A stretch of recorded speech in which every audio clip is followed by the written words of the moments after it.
එක සම්පූර්ණයෙන්ම විරුද්ධ දිශාවේ තියෙන්නේ. මේ පැත්තේ ලොරිය ඇවිල්ලා තියෙනවා. මොකක් වෙලාද කියලා අපිට හිතා ගන්න බෑ. ඉතින් ඇත්තටම කියනවා නම් මට තේරෙන්නේ නැහැ මේ ඩ්‍රයිවර්ස්ලා කොහේ යනවද කියලා මිනිස්සුන්ගේ ජීවිතනේ. චුට්ටක් තේරුම් ගන්න ඕනේ මේ පේනව නේද? අප්පර ගානින් හැමදේම විනාශ වෙනවා. ඇහි පිල්ලන් ගහන සෙනින්.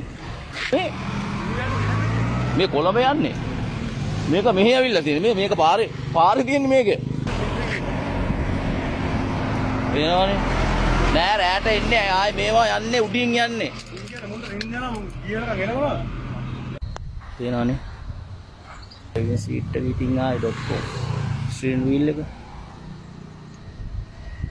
මේ පැත්තේ ගෝලයක් නම් අවුලක් නැහැ හැබැයි ඩ්‍රයිවර්ලා වාද ගෝලයා මොකද උනේ ඈ මොකද උනේ අපි යනවා මේ ඉඳන් එන්නේ මේ ඉඳලා යනවා ඊට පස්සේ